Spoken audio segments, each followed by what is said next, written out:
بسم اللہ الرحمن الرحیم۔ شروع اللہ کے نام سے جو نہایت رحم والا مہربان ہے۔ حجاج ابن یوسف کے دور میں مختلف بغاوتیں ہوتی رہیں جن کو حجاج بڑی سختی سے کچلتا رہا۔ بغاوت کے مرتکب ایک قوم پر اس سے غلبہ حاصل ہوا تو اس نے فوجیوں کو حکم دیا کہ ان سب کو قتل کر دیا جائے۔ جلادوں نے قتل کرنا شروع کیا۔ جب ایک اعرابی باقی رہ گیا تو نماز کا وقت ہو گیا۔ حجاج نے اپنے ایک سپہ سالار اور معتمد قتیبہ ابن مسلم کو بلایا اور کہا کہ یہ شخص آج رات تمہارے پاس رہے گا، کل اس سے ہمارے ہاں پیش کیا جائے۔ قتیبہ ابن مسلم کہتے ہیں کہ میں نے اس اعرابی کو اپنے ہمراہ لیا اور گھر کی طرف چل دیا۔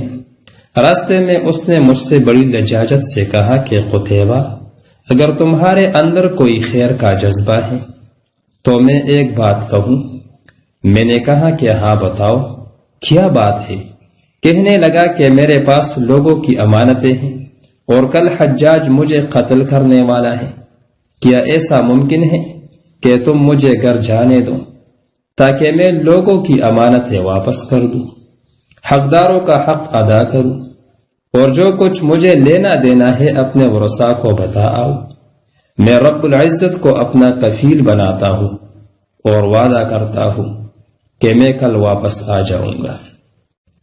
میں نے اس کی بات پر بڑا تعجب کیا اور مسکرایا بھی کہ یہ کس قسم کی بات کر رہا ہے۔ اس نے میرے چہرے کی طرف دیکھا اور پھر کہنے لگا کہ میں رب کو گواہ بنا کر کہتا ہوں کہ میں کل واپس آ جاؤں گا، مجھے جانے دو۔ میں مسلسل انکار کرتا رہا کہ یہ کیسے ممکن ہے کہ تمہیں چھوڑ دوں اور تم واپس آ جاؤ گے۔ اس شخص کا اصرار جاری رہا اور مسلسل میری منت سماجت کرتا رہا، حتیٰ کہ مجھے اس پر طرز آ گیا اور اعتبار کر لیا۔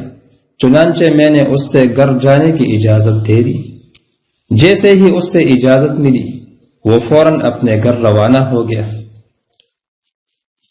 اور ادھر اس کے جانے کے بعد مجھے پچھتاوا لگ گیا کہ یہ میں نے کیا کر دیا، اس سے یوں چھوڑ دیا۔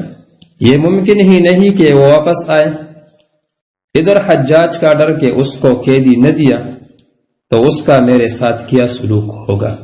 بہرحال وہ رات میری زندگی کی سب سے بھیانک رات تھی جو مسلسل غم اور مناجات میں گزری۔ اگلے دن صبح سویرے ہی میرے گھر کا دروازہ کسی نے کھٹکھٹایا۔ میں فوراً باہر گیا، دیکھا تو وہ اعرابی دروازے پر کھڑا تھا۔ میں نے اس کو دیکھا تو میری جان میں جان آئی۔ پوچھا کہ واپس آ گئے ہو؟ کہنے لگا ہاں، تمہارے سامنے تو کھڑا ہوں۔ دراصل مجھے اعتبار نہیں آ رہا تھا۔ اس نے کہا جعلت اللہ کفیلا ولا ارجع، میں نے رب العزت کو اپنا کفیل بنایا تھا، واپس کیسے نہ آتا۔ میں اس سے ہمراہ لے کر حجاج کے پاس حاضر ہوا۔ قیدی کو میں نے دربان کے پاس چھوڑا۔ حجاج نے دیکھتے ہی مجھ سے سوال کیا کہ قتیبہ، وہ ہمارا قیدی کدھر ہے؟ میں نے کہا کہ امیر کی خیر اور سلامتی ہو، دروازے پر کھڑا ہے۔ میں دروازے پر لوٹا اور اس کو حجاج کی خدمت میں پیش کر دیا اور رات والا واقعہ بھی بیان کر دیا۔ حجاج نے اس قیدی کو اوپر سے نیچے، نیچے سے اوپر دیکھنا شروع کر دیا، گویا وہ کوئی فیصلہ کر رہا ہے۔ اچانک حجاج کی آواز گونجی اور کہا وَهَبْتُهُ لَكَ، یہ قیدی میں نے تمہیں بخش دیا، اب جو اس کے ساتھ سلوک کرنا چاہو تمہارا مرضی ہے۔ میں نے قیدی کو ہمراہ لیا اور باہر نکل آیا۔ باہر نکل کر قیدی سے کہا جہاں تمہارا جی چاہے چلے جاؤ، میری طرف سے تم آزاد ہو۔ اعرابی نے آسمان کی طرف چہرہ کیا اور کہا اللہم لک الحمد، اے اللہ تمام تعریف تیرے ہی لیے ہے اور تیرا شکر ہے۔ اس کے بعد اس نے نہ کوئی دوسرا کلمہ کہا اور نہ ہی میرا شکریہ ادا کیا اور ایک طرف چل دیا۔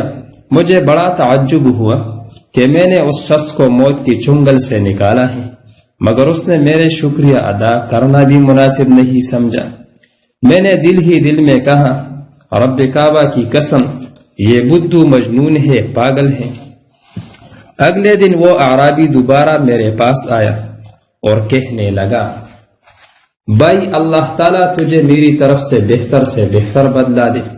اللہ کی قسم میں نے کل جاتے ہوئے جو اللہ تعالیٰ کی حمد و ثنا بیان کی تھی اور اسی کا شکریہ ادا کیا تھا اور تیرا کوئی شکریہ ادا نہ کر سکا، اس کا مجھے خیال ہے۔ تم برا مت ماننا، میں نے ایسا اس لیے کیا کہ یہ بات مجھے اچھی نہ لگی کہ اللہ تعالیٰ کی حمد اور ثنا اور اس کے شکر میں کسی غیر کو شریک کروں۔